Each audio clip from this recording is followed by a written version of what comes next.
पर एमबीबीएस में बस लग जाऊँ तो मेरी ज़िंदगी सेट हो जाएगी, मेरी लाइफ सेट हो जाएगी। तो अब कि मेरे पास आईपैड नहीं है तो मैं पढ़ नहीं पाऊँगी, ये वो। सुना ही तो होगा ना, डेड बॉडी होती है, कैडेवर होते हैं, टेंस था, फॉर्मेलिन का smell, oh my God. But hello everyone, welcome and welcome back to my channel. So yes, I am Prajakta Dangdi में, I'm third year MBBS student at GMC Latur. तो finally आपका जो hectic period था वो खत्म हो चुका है एंड अब now you are coming to medical colleges. Round 1 का एडमिशन हो चुका है, देन राउंड 2 भी अभी शुरू होने ही वाला है।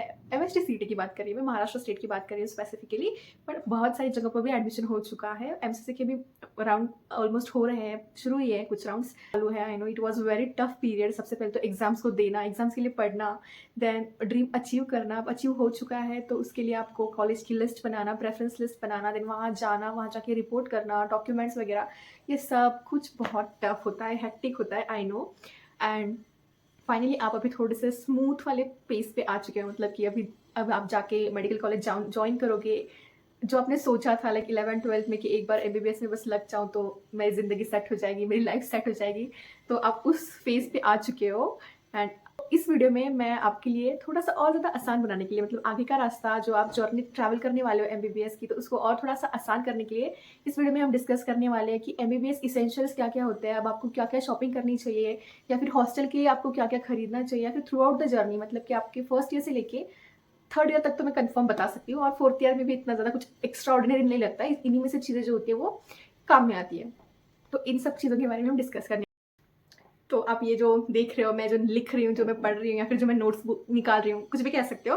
तो ये कुछ पढ़ाई वाली चीज़ें नहीं है, not related to MBBS study. ये मैं बस आप लोगों के लिए लिस्ट बना रही थी। एंड साथ साथ मेरा भाई, तो उसका भी अभी हॉस्टल को एडमिशन, तो उसको भी अभी हॉस्टल के लिए शॉपिंग वगैरह करनी है, तो मैंने सोचा कि उसकी भी हेल्प हो जाएगी। तो ये सोच के मैं ये वीडियो बना रही हूँ एंड आई थॉट कि I should share with everyone, तो उनको भी थोड़ा सा ज़्यादा मुश्किल नहीं होगी। एक ही वीडियो में आपको सारी लिस्ट मिल जाएगी, क्योंकि yes I am a medico. तो आई एम सॉरी, पार्शलिटी कर रही हूँ, बट पहले हम मेडिकोस के लिए डिस्कस करते हैं। तो सबसे पहले तो आपको व्हाइट कोट खरीदना पड़ेगा।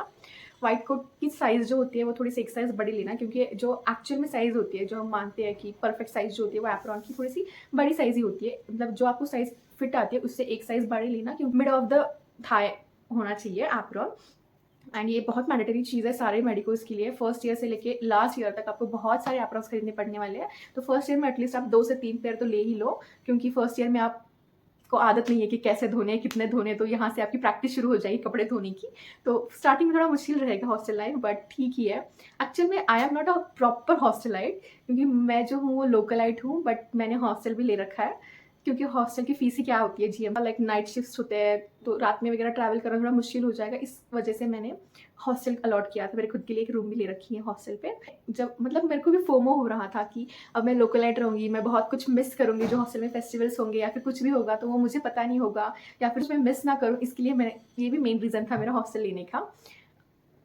एंड मैंने कुछ स्टार्टिंग के दिन में हॉस्टल में रही, 1-2 महीने में प्रॉपर हॉस्टलाइट्स की लाइफ जी चुकी हूँ। मतलब कि मैंने मेस लगाई थी, सब कुछ किया मैंने 1-2 महीने, एंड उसके बाद मैंने हार मान ली इस चीज़ से, क्योंकि खाना वगैरह या फिर कपड़े, ये सब चीज़ों से मैं थक गई थी। एंड देन फाइनली मैं घर पे आ चुकी हूँ।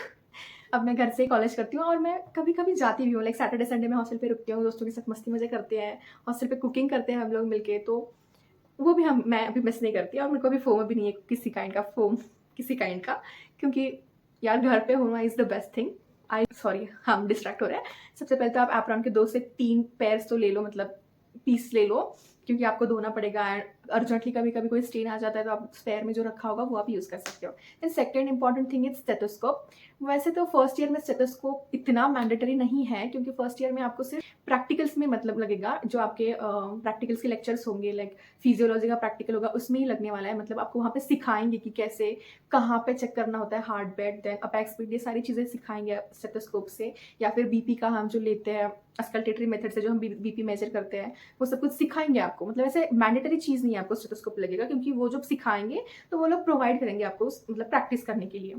बट स्टेथोस्कोप एक ऐसे लाइक कहते नहीं है कि साइन है कि आप एमबीबीएस कर रहे हो या फिर अचीवमेंट है, उसके लिए तो हमने पढ़ा था, ये सोच के आप ले सकते हो। फर्स्ट ईयर के लिए मैंडेटरी नहीं है, बट सेकेंड ईयर से स्टेथोस्कोप इज मस्ट थिंग, क्योंकि आपके रोज डेली क्लिनिकल पोस्टिंग्स लगेगी।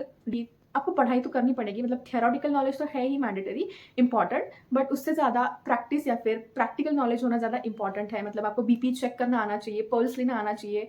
पल्स के लिए हम 3 फिंगर्स यूज़ करते हैं, तो कौन सी फिंगर से क्या चीज़ मेजर करनी है, ये आपको ज़्यादा कंटिन्यूअसली पेशेंट्स पे मतलब पल्स लेके ही समझ आएगा, ऐसे नॉर्मली समझ नहीं आता है। तो इसके लिए आपको क्लिनिकल पोस्टिंग रोज़ जाना पड़ेगा, आप वहीं पे पेशेंट्स पे ट्रायल कर सकते हो। सेकंड ईयर में इतना ज़्यादा प्रेशर नहीं होता है पोस्टिंग्स का, बट हिस्ट्री टेकिंग वगैरह वहाँ से सिखाना शुरू कर देते हैं। हिस्ट्री टेकिंग में तो मैंडेटरी चीज़ है ना कि पल्स लेना या फिर हार्ट रेट लेना, बीपी काउंट करना, तो उसके लिए आपको स्टेथोस्कोप लगेगा। And third cheese is iPad. मतलब कि आईपैड जो है वो इतना मैंडेटरी चीज़ नहीं है।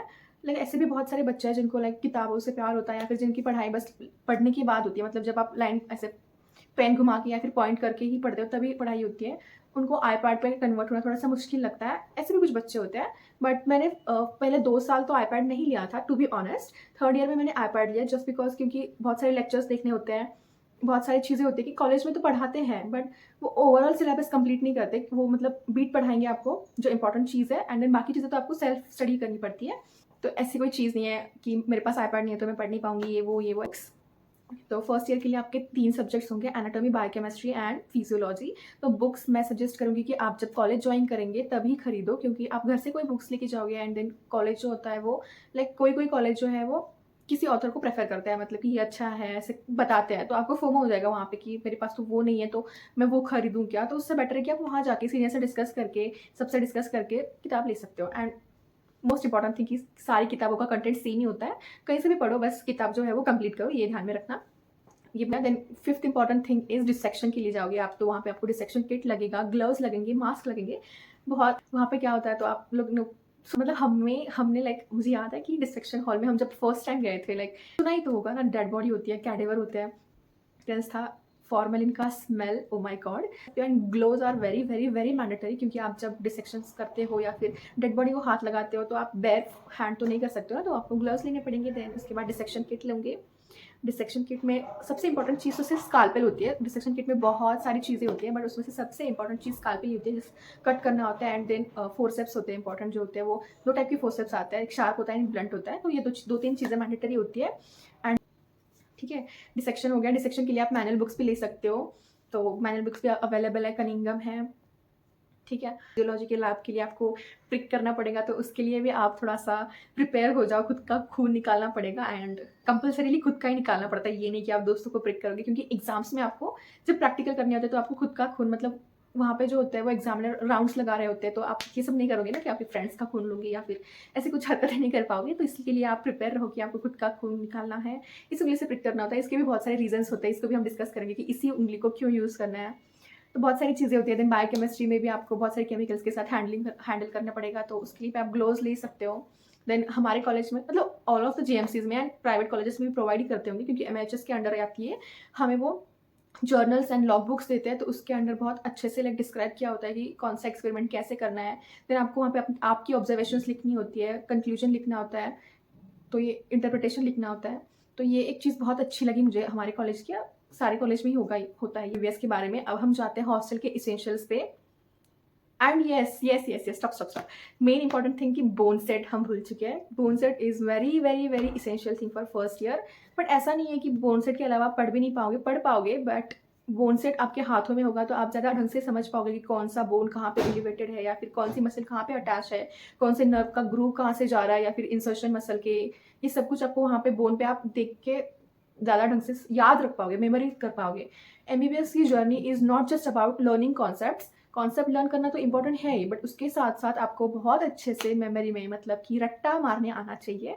तो जिसका रट्टा मारना बहुत अच्छा है वो सच में बहुत अच्छा टॉप करेगा मेडिकल की यूनिवर्सिटीज़ में, सब जगह पे, क्योंकि बहुत सारे फैक्ट्स होते हैं जो हमें याद ही रखना होता है। फॉर फर्स्ट ईयर तो एटलीस्ट आपको रट्टा ही मारना पड़ेगा। देन आप second year, then third year में जैसे जैसे आप ज़्यादा सब्जेक्ट पढ़ोगे उस टाइम पे आपको रियलाइज होगा कि ये तो बेसिक चीज़ है, ऐसे लगने लगेगा, जो कि आप फर्स्ट ईयर में रट रहे थे।